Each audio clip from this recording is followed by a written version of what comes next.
अत हिरण्याक्ष के साथ वराह भगवान का युद्ध। श्री मैत्रेय जी ने कहा, तात वरुण जी की यह बात सुनकर वह मदोन्मत्त दैत्य बड़ा प्रसन्न हुआ। उसने उनके इस कथन पर भी कि तू उनके हाथ से मारा जाएगा कुछ भी ध्यान नहीं दिया और नारद जी से श्रीहरि का पता लगाकर रसातल में पहुंच गया। वहां उसने विश्व विजयी वराह भगवान को अपनी दाढ़ों की नोक पर पृथ्वी को ऊपर की ओर ले जाते हुए देखा। हिरण्याक्ष भगवान को दुर्वचन बाणों से छेदे जा रहा था, परंतु उन्होंने दांत के नोक पर स्थित पृथ्वी को भयभीत देखकर वह चोट सह ली और जल से उसी प्रकार बाहर निकल आई जैसे ग्राहक की चोट खाकर हथिनी सहित गजराज। जब उसकी चुनौती का कोई उत्तर न देकर वे जल से बाहर आने लगे, तब ग्राह जैसे गज का पीछा करता है उसी प्रकार पीले केस और तीखी दाढ़ों वाले उस दैत्य ने उनका पीछा किया और वज्र के समान कड़क कर वह कहने लगा, तुझे भागने में लज्जा नहीं आती? सच है, असत पुरुषों के लिए कौन सा काम न करने योग्य है।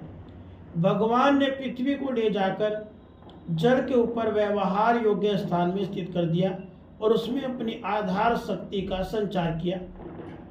उस समय हिरण्याक्ष के सामने ही ब्रह्मा जी ने उनकी स्तुति की और देवताओं ने फूल बरसाए। तब श्रीहरि ने बड़ी भारी गदा लिए अपने पीछे आ रहे हिरण्याक्ष से, जो सोने के आभूषण और अद्भुत कवच धारण किए हुए था, अपने कटु वाक्यों से उन्हें निरंतर मर्माहत कर रहा था, अत्यंत क्रोधपूर्वक हंसते हुए कहा। श्री भगवान ने कहा, अरे सचमुच ही हम जंगली जीव हैं जो तुझ जैसे ग्राम सिंहों को ढूंढते फिरते हैं। दुष्ट वीर पुरुष तुझ जैसे मृत्युपाश से बंधे हुए अभागे जीवों को आत्म सलागा पर ध्यान नहीं देते। हाँ, हम रसातल वासियों की धरोहर चुराकर और लज्जा छोड़कर तेरी गदा के भय से यहाँ भाग आए हैं। हम में ऐसी सामर्थ्य कहाँ कि तेरे जैसे अद्वितीय वीर के सामने युद्ध में ठहर सके। फिर भी हम जैसे तैसे तेरे सामने खड़े हैं। तू जैसे बलवानों से वैर बांधकर हम जा भी कहाँ सकते हैं। तू पैदल वीरों का सरदार है, इसलिए अब निशंक होकर उधेड़ गुण छोड़कर हमारा अनिष्ट करने का प्रयत्न कर और हमें मारकर अपने भाई बंधुओं के आंसू पोंछ। अब उसमें देर न कर। जो अपनी प्रतिज्ञा का पालन नहीं करता वह सभ्य है, भले आदमियों में बैठने लायक नहीं है।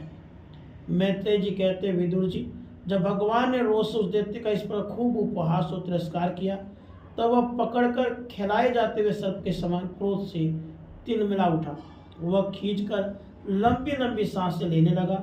उसकी इंद्रियां क्रोध से शुद्ध उठी और उस दुष्ट दैत्य ने बड़े वेग से लपक कर भगवान पर गदा का प्रहार किया। राधे कृष्ण।